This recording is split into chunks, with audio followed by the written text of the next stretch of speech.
Hey there, hope everyone's doing well. Recently I was asked how to add a crimp connector to the end of some coax cable, and so I thought I would just do a quick video about it.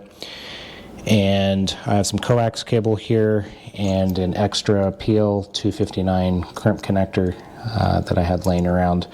And so I'll show you how to install one of these, and it comes with a little ferrule, so that's what crimps the connector to the coax cable, and you can get these off Amazon. I think that's where I got this one, but I'm gonna slide the ferrule onto the coax cable first, and if you grab the center of these, you can unscrew these.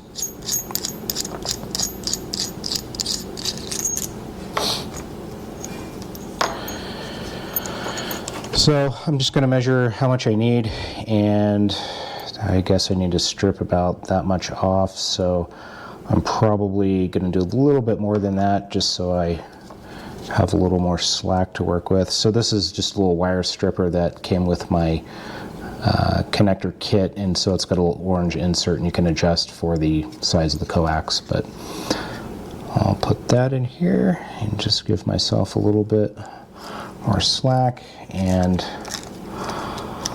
twist this around a couple times and strip the outer layer of the jacket off. And so you can see it also stripped the next layer, which is just a little braided layer. And so that's what we have now, and I'm going to actually strip that off as well.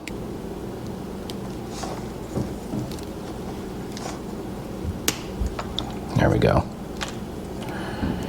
And if you don't have a wire stripper, you can just use a razor blade.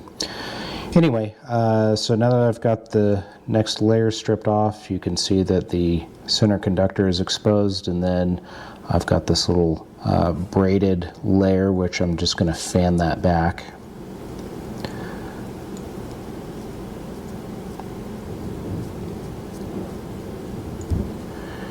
And I don't want my braided layer to touch my center connector. And I'll install this.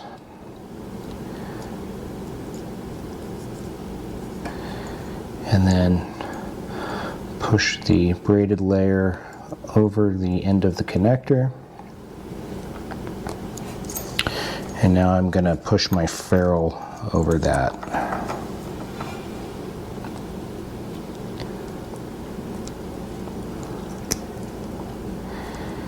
And the next step is to crimp it. So let's see, I think the correct size is this one. I'm not really sure, to be honest with you, but we'll give it a shot and see if that crimps it down.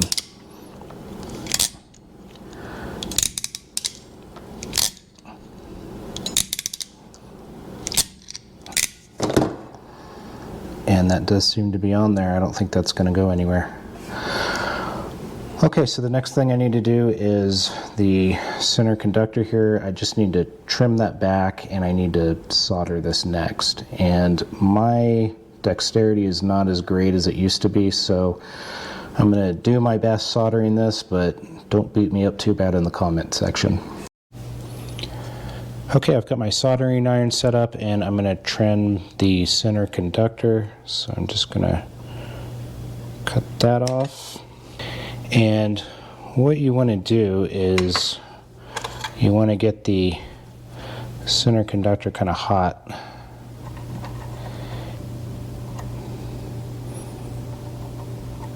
Okay, I think that should be good.